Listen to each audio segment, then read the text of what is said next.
rapaziada, beleza? Alex Flu React aí na área. Galera, hoje é a nossa análise pós-jogo, né? Do Fla-Flu, clássico que foi bastante disputado ontem, né? Entre Flamengo e Fluminense. Jogo muito tumultuado, né? Quando tem um jogo muito polêmico assim de arbitragem, sinceramente, galera, é bem chato, tá? Eu gosto de falar muito de campo e bola, né? Mas, né, o jogo de futebol, ele, quanto mais no nível de disputa assim, ele vai ter lance de arbitragem, a gente vai ter que comentar, a gente vai ter que se posicionar. E aqui, antes de tudo, eu vou procurar ser o mais justo possível, tá? Eu sou fluminense, mas eu sempre vou procurar ser justo na minha análise, né? Porque tá no canal do Fluminense que eu vou ficar falando coisas que eu não acho que é certo para favorecer o nosso clube, que a gente não precisa disso. A gente precisa ser, né, justo e firme para a gente poder também falar aqui também quando o nosso clube também é prejudicado e também ser justo quando o nosso time for favorecido. Então, mas eu quero mais dar pauta mais para o campo e bola. Beleza, galera? Então a gente vai começar aqui a ver aqui os relacionados, né, como sempre eu faço, do nosso Flusão. O banco de reservas está melhorando, né? Diniz aos poucos está melhorando aí a relação, está ganhando mais peças e a gente vai começar falando sobre isso. Vamos lá. Bom, galera, como de costume, né, a gente está aqui na Flu TV, né, no canal do YouTube da Flu TV. Galera aí, todo mundo inscrito aí na Flu TV aí, dá os créditos da Flu TV. Faz uma arte bacana, né? Aí tá aqui o nosso Flusão, né? O Fluminense estava em quarto lugar, né? O Flamengo em segundo. O Flamengo com 26 e o Fluminense com 24. O Fluminense foi para 25 e o Flamengo foi para 27, continuou em segundo, e o Fluminense foi ultrapassado pelo São Paulo, né? O São Paulo ultrapassou pelo saldo de gols, mesmo número de vitórias, mesma pontuação, mas o São Paulo tem gols a mais do que o Fluminense. O São Paulo meteu 4-1 ontem no Santos. Então o Fluminense foi para quinto. Mesmo pontuação do Palmeiras também, né? Do Red Bull também e do São Paulo agora. E no caso, galera, o que acontece, né? O banco de reservas nosso está com o Pedro Rangel, John Kennedy, ok, Felipe Andrade, zagueiro da base, né? Acho que é o único da base aqui, não. Ele e o Isaac, né? São os dois remanescentes da base do Fluminense aí, ó, Felipe Andrade e Isaac, né? Estou falando desse ano, né? Lógico que John Kennedy também já é da base, mas John Kennedy já vem frequentando aí o time titular do Fluminense desde 2021, né? O John Kennedy já entrou no Fluminense em 2021, até em clássico contra o Flamengo fez gol. Mas desse ano é o Felipe Andrade e o Isaac. O restante foi emprestado, né? Edinho foi emprestado, Jefté foi emprestado, uma galera já foi emprestada aí, né? Eu não concordo muito, mas enfim, vamos focar aqui. Ione Gonzalez, Léo Fernandes, boa. Gostei muito da entrada do Léo, vou falar aqui. Guga não entrou, Thiago Santos ficou lá no banco de reserva, qualquer coisa ele entrava para dar um susto. Brincando, o cara tá no elenco, meu amigo. Aí, vamos lá, Thiago Santos, zagueirão. Isaac, moleque aí que eu acho que tem muito potencial para jogar na esquerda ali, principalmente quando o Keno cansar no segundo tempo. O Diniz tem que dar mais chance para ele. Giovani, que agora é o novo... É o titular agora da acumulação de milhas, né? Era o Edinho foi emprestado, né? O Edinho foi pro Londrina, né?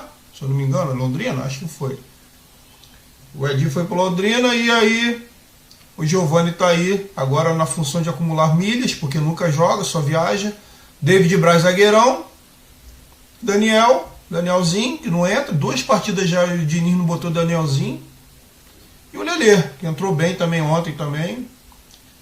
A galera tem que ter um pouco mais de paciência com o Lelê, que também eu vou falar também na minha análise. Beleza, galera? Então, assim, o banco de reserva, acho que não tem mais o que fazer, né? Porque os moleques da base já saíram. Depois eu tenho que até fazer uma análise sobre mais a base, né? Sobre o Sub-20, como tá. O Fluminense fez o último jogo no Sub-20 contra o Flamengo, né? No campeonato da Taça Rio aqui no Sub-20, no Rio. E o Fluminense foi eliminado pro Flamengo, né? De 3-2. Resultados lá, o Fluminense foi eliminado. Depois eu vou ver mais um pouco sobre o Sub-20. E aqui o time, né? Fábio, Felipe Melo, Nino, Marcelo, Samuel Xavier, André e Martinelli. Até aí, para mim, tranquilo. E o Lima? Eu acho que o Diniz que manter, né? Entrou o Ganso ali, né? Entrou o Ganso, saiu o Keno, né? Que era o Keno aqui. No último jogo contra o Inter, né? Tava o Keno. E o John Arias, aquele ataque era Lele e Germancano. E aqui era o Keno, aqui Lele e Germancano. Eu acho que quando estava o Keno aqui e Lele Germancano, o time do Fluminense um pouco mais rápido, né, na saída de bola ali, na transição. Por que acontece, né? A gente vai começar a falar sobre o jogo. Vamos partir aqui para a gente poder analisar o jogo aqui. Vamos lá. Primeiro tempo, galera, o que eu acho? Tá? Primeiro tempo Fluminense começou aquela saída de bola, né? Lá de trás, aquela saidinha e tal. O que o São Paulo vai fazer? Meu amigo, eu fiz isso na Copa do Brasil e deu certo. Nos dois jogos. No 0x0 e no 2x0. Flamengo no 0x0, o primeiro tempo fazia isso. Você lembra daquela Copa do Brasil? Abafar a saída de bola e quando o Fluminense começasse a sair, a jogar, falta tática, falta. O problema ali não é a falta do Flamengo, o problema ali foi o critério. O juiz não deu cartão amarelo nenhum e ontem o juiz já amarelou logo no primeiro tempo uma galera do Fluminense. Tá? Esse é o problema, é a falta de critério nas arbitragens. Um dá cartão, o outro não deixa passar, enfim, não tem um critério, né? Então o São Paulo espertamente falou, eu vou abafar novamente, está dando certo. No 2x0 no primeiro tempo eles fizeram isso também, conseguiram um gol com a Arrascaeta de cabeça e pararam. Segundo tempo seguraram mais atrás, Fluminense sem criatividade nenhuma naquele jogo do 2x0. Eles escaparam nos 2-3 contra-ataques, né? E quando foi num lance lá, eles fizeram o gol, né? Fizeram o segundo gol logo no final. E ontem a mesma coisa, eles abafaram ali. Pô, o que eu entendo é o seguinte, o Diniz quer jogar assim, beleza, joga assim. Mas se você tem uma saída, já apertou, segunda saída apertou, na terceira, tem que parar, meu amigo. Tem que chamar o capitão do time e ele fala assim, ó, plano B. Isso tem que ser treinado antes. Claro que o Diniz sabe que o São Paulo ia fazer isso. Então tem que ser treinado antes. O Nino, Felipe Melo, se a gente vê que o Flamengo vai fazer aquela marcação alta, que a gente já sabe que eles vão fazer isso, vamos começar o plano B. Saída, jogar lá na frente, já falar com o área, já falar com o cano, ficar aberto, ficar por trás dos zagueiros do Flamengo, botar correria, treinar isso com o Fábio, esse tiro de meta, entendeu? Para você assustar o time adversário. Né? Quando você assustar o time adversário, aí o time adversário não vai ficar tão à vontade, né?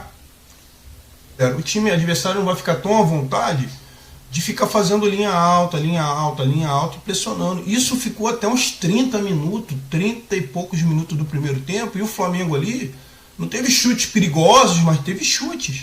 Teve uns 3 chutes. Eu me lembro um do Arrascaeta, eu me lembro um do Gabriel Barbosa, não sei se teve um também do Hector Ribeiro, eu sei que foram uns 3 chutes assim que o Fábio teve que defender. E foi durante esses minutos aí que teve o lance do Arrascaeta lá, que a galera do Flamengo, eu vou falar sobre lances polêmicos, né? Durante a minha análise aqui, tá, galera? Eu não vou ficar dando pauta só para arbitragem, não. Então esse lance que a galera do Flamengo reclama foi que eu vi até uma análise da Sport TV e foi que eu percebi, o Arrascaeta, quando ele vê o Felipe Melo, ele já faz assim um olhar e ele não pula para subir para disputar a bola. Ele bota o corpo na frente, é lógico que o Felipe Melo vai trombar ele. É lógico, é isso que ele estava procurando. Ele estava procurando ali fazer uma barreira, o Felipe Melo vai vir com uma carreta, vai vir disputando bola no alto e eu vou deixar ele só bater no meu corpo. Foi isso. Então para mim isso não é pênalti, isso para mim é lance de jogo. O Felipe Melo procura cabecear a bola e o Arrascaeta só procura deixar o corpo para o Felipe Melo bater. É lógico, quando a câmera mostra, parece aquela pancada que o Felipe Melo foi para dar uma trombada nas costas do Arrascaeta. Não foi isso. Tem uma outra câmera que a Sport TV mostrou e que até o Paulo César de Oliveira ele faz uma análise lá na Sport TV, né? E ele fala lá que o que eu tinha analisado durante o jogo, até comentei no grupo de WhatsApp que eu participo. Eu falei assim, ó, não foi pênalti. Isso aí foi o próprio Arrascaeta que deixou o corpo, o Felipe Melo bater nas costas dele. Lógico que o Felipe Melo chega daquela forma dele, né? Que já tinha tomado um amarelo, que aí é questionável o amarelo dele ali no início, chega daquela forma. Eu acho que o Fluminense estava muito tenso, muito nervoso no início do primeiro tempo.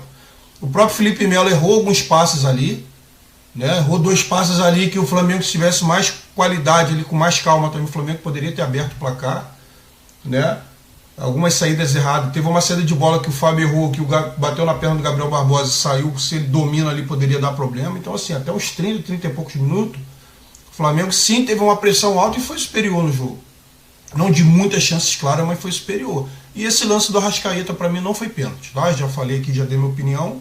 E nesses minutos também, teve um lance que o Felipe Luiz ia sair jogando, né? Ele estava no campo de defesa, ia sair jogando, não era nem um contra-ataque, mas era uma jogada que poderia ser uma jogada ofensiva do Flamengo. O Lima chega por trás, tenta pegar a bola, mas foi totalmente imprudente, foi muito duro e sim teria que tomar um cartão, mas não vermelho, cartão amarelo. Diferente do lance do Luiz Araújo lá no final do segundo tempo no Marcelo. Diferente. Porque o Lima não foi para agredir o Felipe Luiz. Ele ali foi para tomar a bola, mas foi imprudente. Ele foi com muita força, não pegou a bola, só pegou a perna do Felipe Luiz. Estava no campo de defesa do Flamengo, o Felipe Luiz ia atacar. É lógico que o zagueiro não, é lógico que o jogador do Fluminense vai parar a jogada. Você vai deixar o Felipe Luiz construir jogo? E o Felipe Luiz estava bem no primeiro tempo do Flamengo. Ele não tem velocidade, mas o Felipe Luiz tem muita inteligência. Ele tem muita qualidade no espaço. Ele estava encaixando ali passes no meio entre o ataque do Fluminense e o meio de campo do Fluminense. Tinha um buraco ali no meio de campo do Fluminense nesses 30 e 35 minutos. E o Felipe Luiz toda hora conseguia encontrar ali um jogador livre do Flamengo. Então, o Lima fez uma falta, foi imprudente. Eu acho que nem tomou amarelo, merecia ter tomado o cartão amarelo. E poderia dar problema para o Fluminense mais para frente. Ele poderia ter, sim. Eu acho que ele depois tomou um amarelo, né? Vou ver até nas estatísticas, ele poderia ser expulso lá na frente o Lima. Mas naquele lance ali, não. Aquele lance ali era para amarelo. E o lance do Arrascaeta, para mim, o Arrascaeta buscou o contato do Felipe Melo. Tá? Então, assim, quando o Marlon estiver pronto, né, sem a suspensão, que está suspensa agora contra o Curitiba também, o Marlon tem que ser titular do lado do Nino ali para formar a zaga, porque o Marlon tem uma saída melhor, enfim, depois a gente vai falar sobre isso. É mais rápido, né? Felipe Melo pode ser uma boa opção no banco de reserva. Então o primeiro tempo foi isso, o Flamengo foi superior, aí depois dos 30 e poucos minutos, o Fluminense começou a dar uma melhorada, porque o Fluminense começou a quebrar, jogar longa. Eu vi ali o repórter falando, né? Passando, né, a informação que o Diniz pediu, o Fábio, começar a jogar longa. E aí o Fluminense começou a jogar longa e a defesa do Flamengo no meio de campo começou a recuar mais. Aí o Fluminense começou a dar uma melhorada nos 30 e poucos minutos.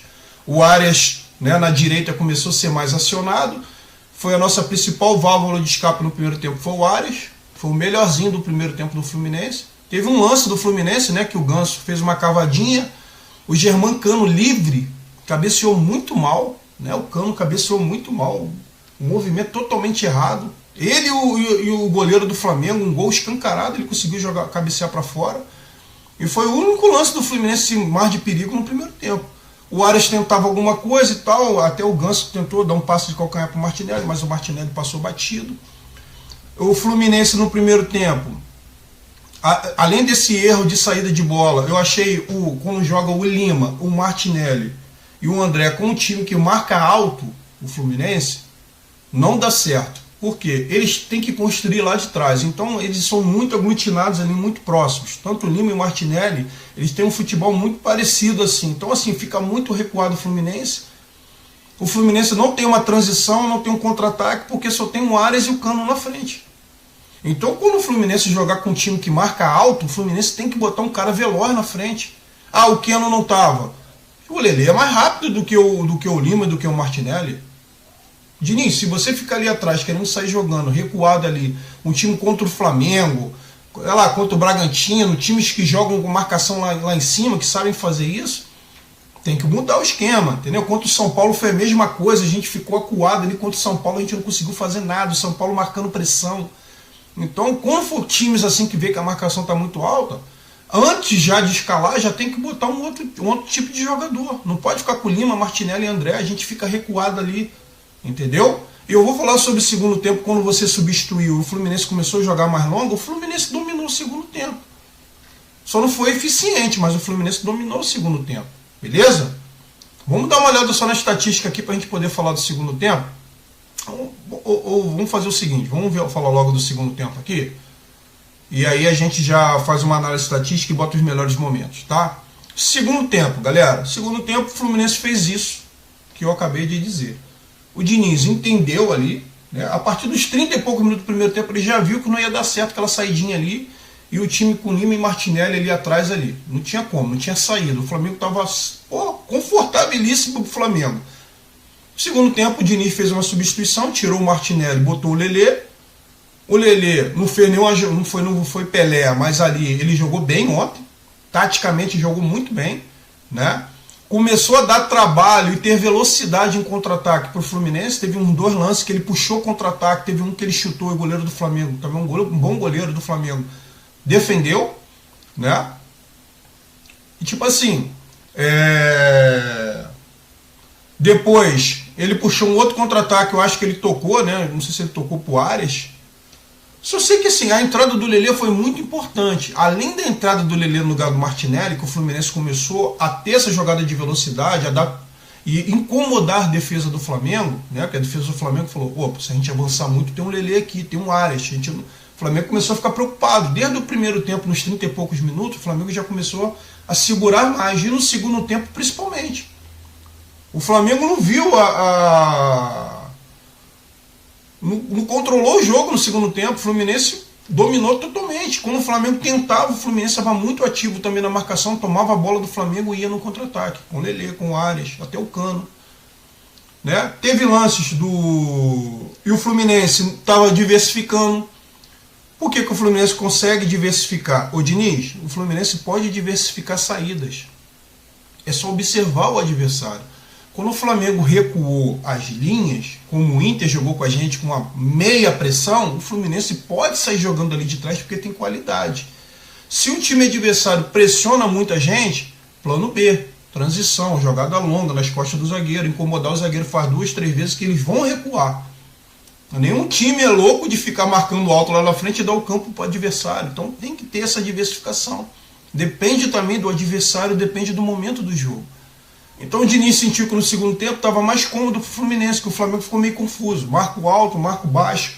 E aí o Fluminense diversificou. Saía por baixo, saía pelo alto, saía pelo Lelês. Então assim, o Flamengo não viu a cor da bola no segundo tempo. Né? E a entrada do Lelê foi fundamental porque deu mais peças para o Diniz e confundir mais ainda a defesa do Flamengo. É tanto que o Arrascaeta e o Everton Ribeiro no segundo tempo ninguém nem ouviu falar deles. Mas no primeiro tempo eles estavam ali roubando bola, pressionando. Então, o segundo tempo foi totalmente diferente com a entrada do Lelê e com a mudança de postura do Fluminense. Quando entrou o Léo Fernandes, que entrou muito bem no Fluminense, né? Camisa 17 do Fluminense, Léo Fernandes, no lugar do Ganso, que o Ganso já estava cansado, né? O Ganso vem de um problema de lesão. O Ganso tem que voltar aquele Ganso lá daquele Fla-Flu lá do 0-0, com aquela pegada, né? Com aquela disposição. Estava um pouco nervoso também no primeiro tempo. Tem que ter mais sabedoria para poder reclamar. Eu sei que você foi cobrar ali o juiz porque deu o cartão pro Felipe Melo, mas tem que saber chegar, cara. Você é o camisa 10, tem que ter um pouco mais de equilíbrio também. Chegou ali igual um louco ali pro juiz, vai tomar amarelo. É que tomar aquele juiz ali que qualquer coisa dá amarelo. Então o Ganso, eu acho que faltou um pouco mais de pegada para ele, mais participação. É tanto que quando o Léo Fernandes entrou, o Fluminense melhorou ainda mais. Porque o Léo Fernandes entrou com gás, entrou com personalidade, batendo todos os escanteios, pegando, tabelando, lançando pro John Arias, lançando pro Lelê, tocando. E aí o Flamengo aí que não viu a cor da bola mesmo. Aí o Fluminense começou a criar mais chance. Criou com o Lelê no início lá, que eu já falei. Depois que o próprio Arias chutou uma, que antes ele tem um lancezinho do Gerson com o Lelê, que tem um puxãozinho ali, enfim. Ninguém está tocando nesse assunto, mas foi nesse lance que o Arias pegou e chutou e o goleiro do Flamengo botou para fora. Teve um outro lance com o Cano que chutou e o goleiro do Flamengo espalmou para fora, entendeu? Teve várias, eu anotei aqui, ó. Teve 2 com o Lelê, 2 chutes com o Arias, um chute do Cano, uma cabeçada do Nino, que foi no pé do goleiro do Flamengo, né? Matheus Cunha, né? Bom goleiro. Teve uma... foram isso mesmo, mais ou menos uns 2, 4... Foi uns 7 chutes no segundo tempo, 7 a 8 chutes assim, perigosos, né? Teve mais chute para fora e tal. Eu vou colocar a estatística aqui pra gente ver, só para terminar a análise do segundo tempo. Então eu acho que o Fluminense foi melhor no segundo tempo, teve mais oportunidade, poderia ter o lance do gol do Arias, vamos falar aqui. Foi uma alavanca do André lá atrás? Foi, tá galera? Pra mim foi a alavanca do André sim. O problema é só o seguinte, tava na cara do juiz. O VAR tem que chamar, olha a qualidade do juiz. Pô, tá na cara do juiz. O juiz estava do lado. Diferente da alavanca lá que o... Alavanca não. Quando o Pablo, né, no gol do Flamengo, sobe em cima do cano. Que ali o juiz estava encoberto, quem viu foi o VAR, né? Agora, o lance ali do André estava de cara, o juiz estava de cara. Ele poderia ter marcado ali a falta já no início, mas antes teve uma falta do seu Felipe Luiz no Samuel Xavier. Né? Que ele bota a mão assim, pega no rosto do Samuel Xavier. E ali poderia ser um amarelo para o Felipe Luiz, eu não sei nem se o Felipe Luiz estava amarelado. A gente pode dar uma olhada aqui, a gente vai dar uma olhada nas estatísticas, mas eu não sei se o Felipe Luiz estava amarelado, eu vou dar uma olhada na estatística. Então assim, foi falta do André, mas antes teve falta do Felipe Luiz, e aí o João Mário fez um golaço, né? O João Mário no segundo tempo, já estava jogando bem no primeiro tempo, no segundo tempo jogou demais. Uma pena, né? Mas assim, o juiz não consegue no campo resolver não, tem que ter o VAR para chamar ele para ele ver. Pô, tava na cara ali dele, cara. Então para mim foi falta do André sim, infelizmente foi gol anulado ali gol anulado do Fluminense, né? Então esse lance polêmico da minha parte aqui esclarecido. Teve um outro lance do Gerson, que ele sim, foi lance muito rápido ali do Cano, né? Que o Gerson tá com o braço assim, não é estendido assim, mas o Gerson tá assim com o braço meio aberto. Mas ali, galera, o que acontece? Eu quero saber só o critério. Para mim, é um lance assim, muito de jogo, não é de jogo, né? Mas assim, é um lance de muito critério assim, diferente na arbitragem do futebol brasileiro. Será que vai ter um jogo que o Fluminense vai ter um jogador do Fluminense que vai estar com o braço assim igual do Gerson, sem querer, e eles vão considerar isso? É isso que eu quero saber. Ah, mas não teve intenção. Mas aí essa regra de braço estendido é pênalti, isso está muito, muito confuso, porque antigamente pênalti com a mão era quando era intencional, o cara fazia um bloqueio, né? O cara metia a mão na bola de propósito. Agora qualquer lance o juiz marca um pênalti. Aí ontem não marcou. Eu não marco num lance do futebol. Futebol antigamente, essas mãos assim, ninguém marcava pênalti. Muito difícil. Hoje em dia estão marcando. Então eu quero saber que quando for contra o Fluminense, não vou marcar também. Eu vou ficar aqui agora atento. Se tiver um lance do Fluminense assim que marcar, a gente tem que gritar na internet, falar. O Mário vai ter que ir lá na CBF falar, porque não marcou do Gerson? Beleza. Eu acho que ele não teve intenção nenhuma, que foi um lance muito rápido, que o Cano deu um bico assim, ele estava com a mão assim. Mas eu quero saber o critério daqui para frente qual vai ser.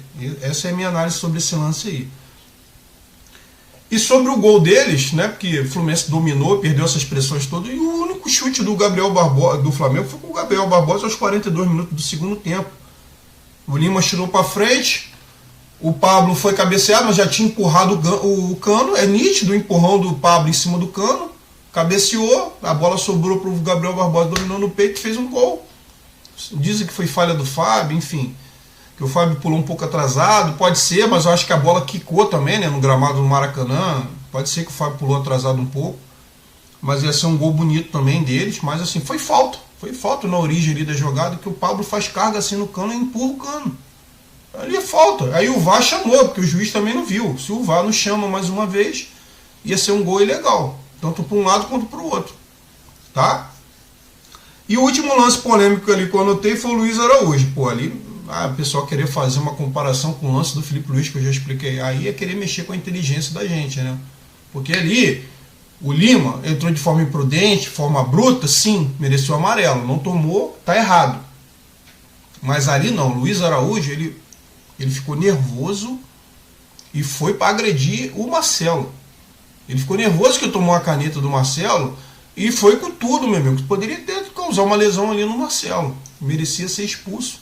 O juiz no lance ali, mais uma vez, deu amarelo, o VAR teve que chamar para ele poder dar vermelho. Ou seja, os 3 lances capitais, a arbitragem não viu. O VAR teve que interferir nos 2 gols e no lance da expulsão ali do Luiz Araújo, né? Então é isso. Eu acho que deveria ser expulso sim. Foi, o VAR acertou em chamar o juiz para poder mudar ali a cor do cartão. Tá, galera? Vamos ver aqui agora o lance aqui das estatísticas aqui rapidamente. Vamos lá. Galera, antes, só para a gente falar o time aqui do Flamengo, né, que eu não tinha falado, foi Matheus Cunha, Davi Luiz, Léo Pereira, Felipe Luiz. O Felipe Luiz tinha amarelo sim, tá vendo?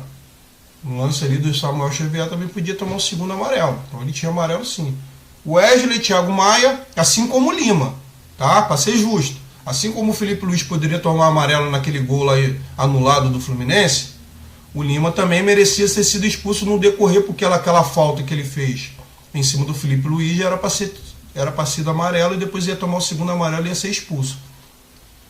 Então, Gerson, Thiago Maia, Everton Ribeiro, Arrascaeta e Everton e Gabriel. Eu achei até que ia entrar com o Alan, né? Mas não entrou com o Thiago Maia. O Alan entrou no segundo tempo.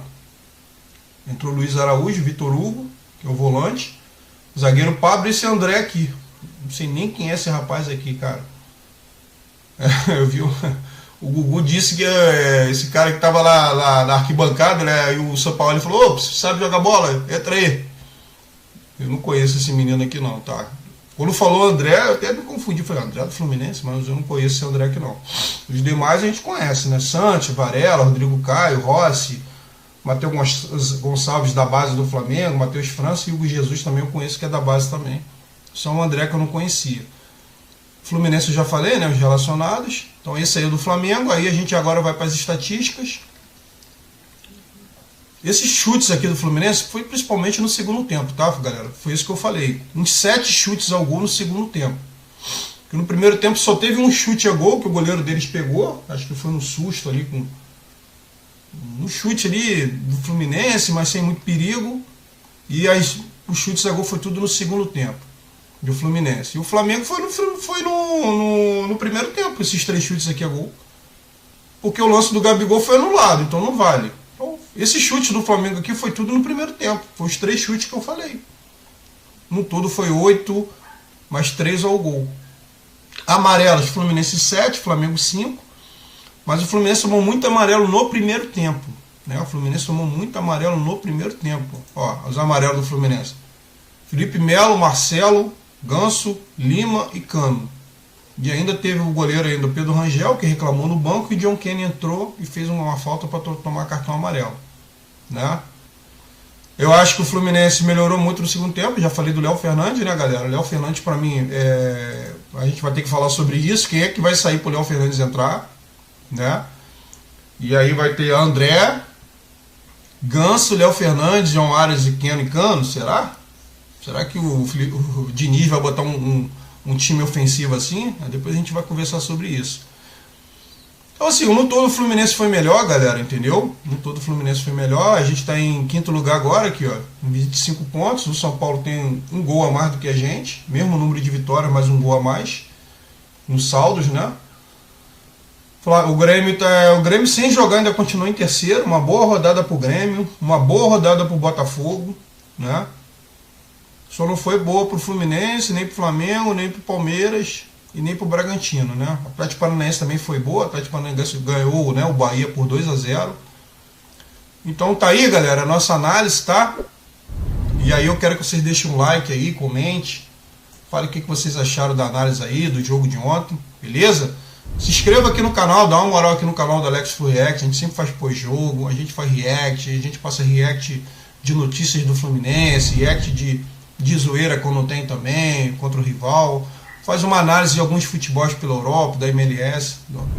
Beleza, galera? Chega aí no nosso canal aí para poder dar uma moral e o nosso canal crescer e a gente poder continuar trabalhando. Tá bom? Peço com todo carinho para vocês aí. Uma boa segunda-feira e saudações tricolores e saudações aos demais que estão vendo aí também. Um abraço.